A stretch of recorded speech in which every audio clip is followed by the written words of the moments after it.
subscribe, comment, because once you see how people really die behind prison walls, you'll never look at serving time the same way again. The alarm doesn't always scream when someone dies in prison.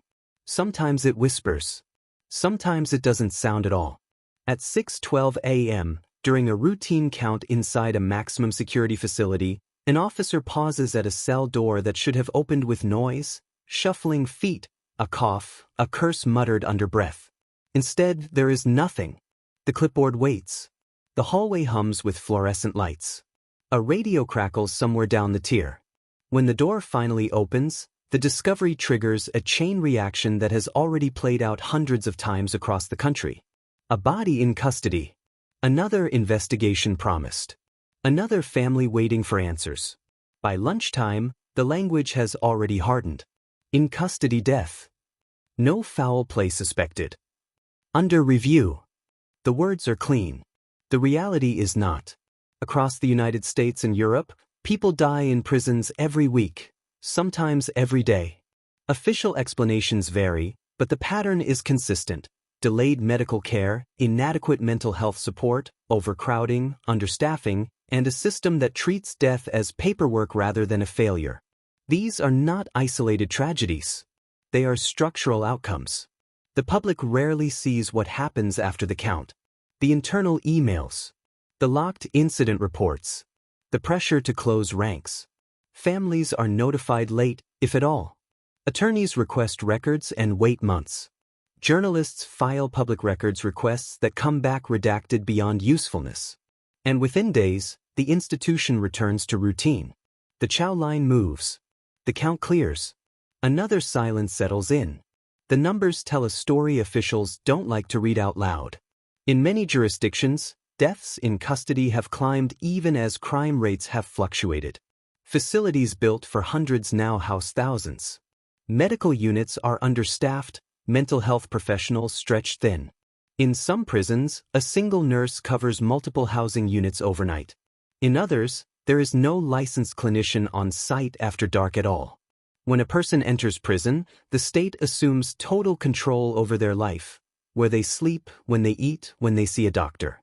That control comes with a legal obligation to keep them alive. Yet time and again, that obligation fractures under the weight of bureaucracy and neglect. Former correctional officers describe a system designed to avoid blame rather than prevent death. You learn early what not to write down, one says. You learn which words trigger investigations. Officers are trained to maintain order, not to diagnose medical emergencies. When something goes wrong, the paperwork often matters more than the person. Inside, incarcerated people know the risk. They talk about medical kites that go unanswered, about requests submitted again and again.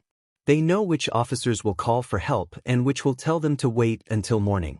They learn how to advocate for each other because the system rarely does. Deaths in custody are officially categorized: natural causes, medical complications, undetermined. Each label carries legal consequences. A finding of negligence can trigger lawsuits, oversight, even criminal charges. An undetermined ruling often closes doors instead of opening them. Autopsies may be conducted by agencies tied to the same state that runs the prison. Independent reviews are rare and slow. Families describe the same moment over and over, the call that comes without explanation, a voice that avoids details, a promise that answers are coming. Weeks later, a death certificate with vague language and no timeline. Personal belongings returned in a plastic bag. Questions left hanging. Advocacy groups have documented patterns that repeat across states and countries. Individuals placed in segregation despite clear mental health needs. Medication changes without follow-up. Delays in emergency response during overnight hours. Cameras that malfunction at critical moments. Logs with missing entries. These are not accidents. They are symptoms. The culture of incarceration depends on invisibility. Prisons are built far from cities, surrounded by fences and legal barriers. What happens inside rarely reaches the public unless something goes catastrophically wrong, and even then, the narrative is managed. Press releases emphasize security. Officials reassure. Investigations are announced quietly and concluded quietly. But cracks are forming. In recent years, lawsuits have forced internal records into the light. Body-worn camera footage, once considered unnecessary in prisons, has begun to surface. Whistleblowers have stepped forward, describing retaliation after reporting unsafe conditions. Independent monitors have issued reports that read like indictments: predictable deaths, preventable outcomes, systemic failure. One investigative file reveals something more disturbing. In multiple facilities, deaths cluster around specific times: early mornings, shift changes, weekends. Moments when staffing is lowest. When medical units are closed. When accountability thins. Another document shows a pattern of language edits in incident reports before they are finalized. Descriptions softened. Timelines blurred. Responsibility diffused. The goal is not truth, it's liability management. Officials insist that prisons are dangerous places by nature, that not every death can be prevented. That argument misses the point. The question is not whether prisons are dangerous. The question is why the danger so often goes unaddressed when warning signs are documented in advance. Because there are warning signs. Files filled with complaints. Medical histories noting vulnerability. Risk assessments flagged and ignored. In many cases, the final incident is not a surprise. It is the end of a long paper trail that no one acted on. Behind every statistic is a person who woke up that morning expecting to survive the day. Someone who had a name, a family, a history beyond a prison number. The system reduces them to a case file the moment the count fails. And then there is the aftermath. Internal investigations are typically handled by the same agencies responsible for daily operations. Independent oversight boards, where they exist, lack enforcement power.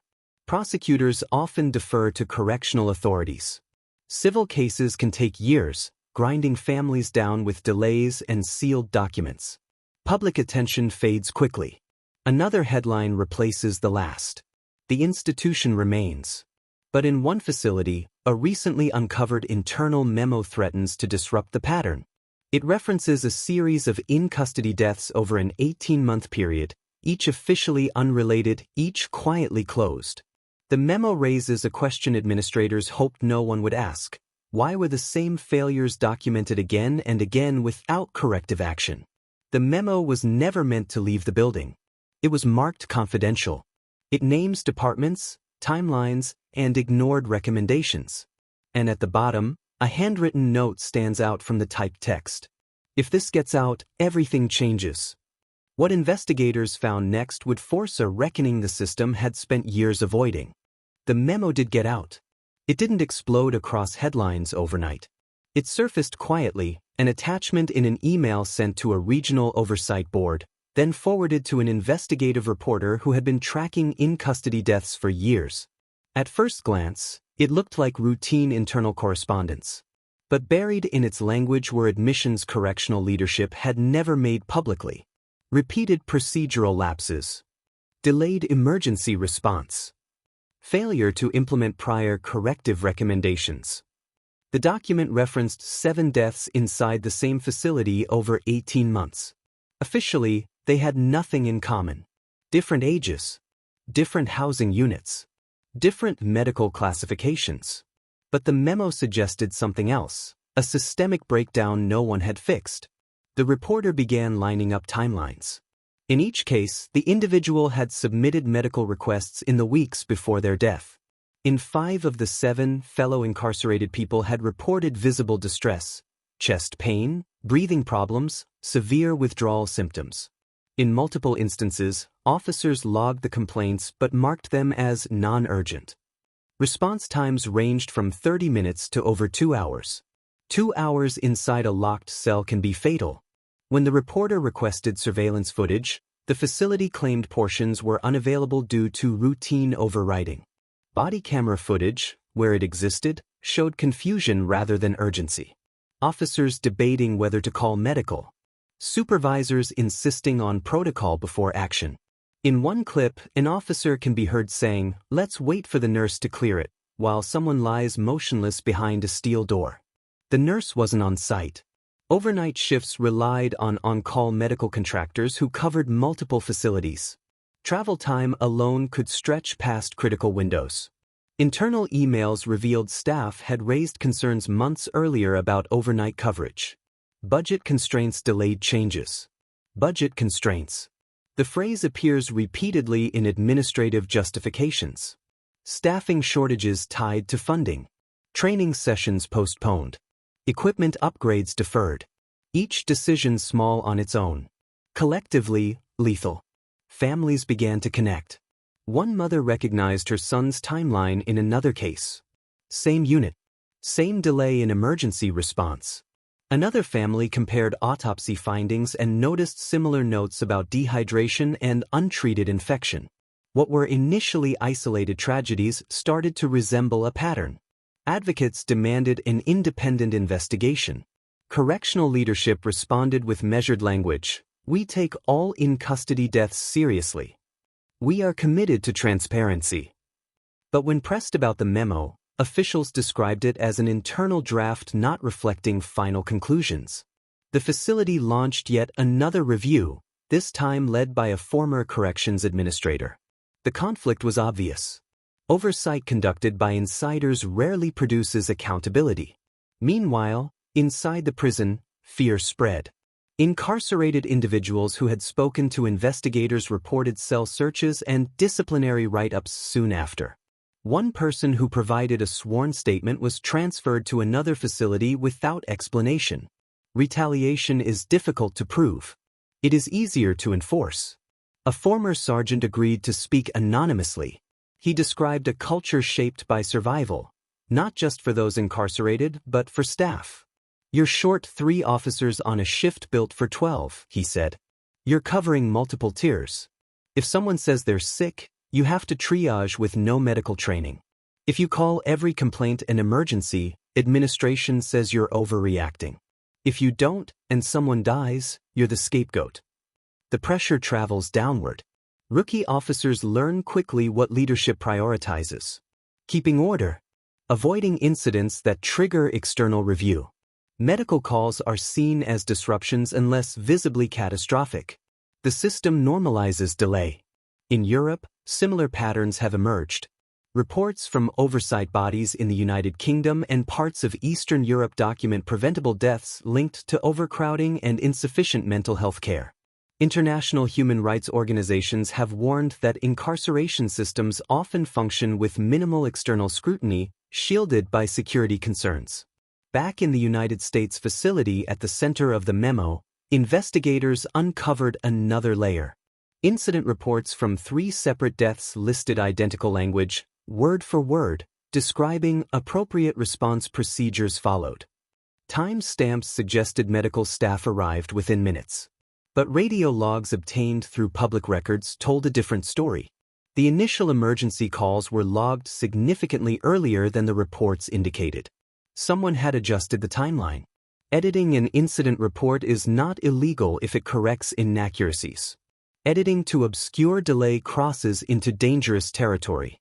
The Oversight Board requested original drafts. The facility claimed they were no longer stored. Digital records rarely vanish without trace.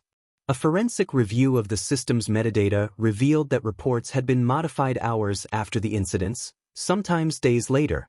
The changes aligned with supervisory review. When confronted, administrators insisted the edits reflected clarification, not concealment.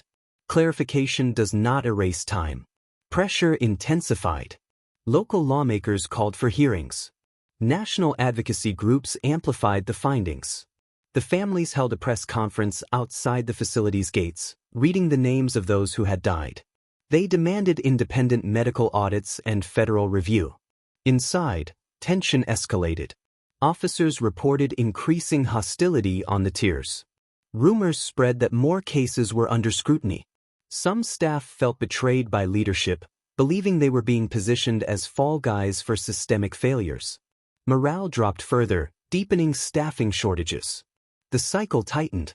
Then another death occurred. This one happened during daylight hours in a housing unit already flagged in the memo. Witnesses reported the individual had complained of severe abdominal pain for 2 days. Medical requests were submitted. No appointment was scheduled. When officers finally opened the cell, the scene forced even seasoned staff into silence. The Oversight Board moved swiftly, announcing an emergency review. The governor's office issued a statement promising transparency. Federal civil rights attorneys began examining whether the pattern constituted deliberate indifference, a legal standard that, if met, could trigger sweeping intervention. But proving deliberate indifference requires evidence of knowledge and failure to act. The memo established knowledge. The repeated inaction suggested failure. As investigators dug deeper, they discovered prior recommendations from an external consultant hired 2 years earlier. The consultant had identified critical vulnerabilities, inadequate medical triage protocols, insufficient overnight staffing, and flawed documentation practices. Implementation deadlines were set and missed. The consultant's report concluded with a warning: absent structural reform, the facility remains at high risk for preventable in-custody deaths. The report was archived. Emails between administrators referenced cost projections and potential political fallout. Expanding medical coverage required funding approval. Public acknowledgement of risk could invite lawsuits. Leadership opted for incremental adjustments instead of structural change. Incremental adjustments don't stop a crisis. By the time the newest death reached the public, the narrative had shifted. This was no longer about isolated tragedy. It was about a system that had been warned and did not act. A whistleblower stepped forward with recordings of internal meetings. In one exchange, a senior administrator can be heard acknowledging the pattern: "We cannot sustain another incident without external intervention." The room falls silent. Someone responds, "Then we manage the optics." Manage the optics. The phrase ignited outrage. Federal investigators formally opened an inquiry into conditions at the facility. Subpoenas were issued. Staff were placed on administrative leave pending review. For the first time, leadership faced the possibility of personal accountability. But the most chilling discovery came from an unexpected source. During a comprehensive audit of archived complaints, analysts found documentation of a near-fatal medical emergency from 3 years prior. The individual survived after outside hospitalization. The incident mirrored nearly every element of the recent deaths: delayed response, overnight staffing gap, documentation edits. A draft recommendation following that case had proposed immediate structural reform. It was never finalized. The pattern wasn't 18 months old. It stretched back years. The question shifted from, "Why did this happen?" to, "Who allowed it to continue?" As federal investigators prepared to interview senior administrators under oath, a separate internal review uncovered something else: evidence that at least one death had been initially misclassified to avoid triggering mandatory external reporting requirements.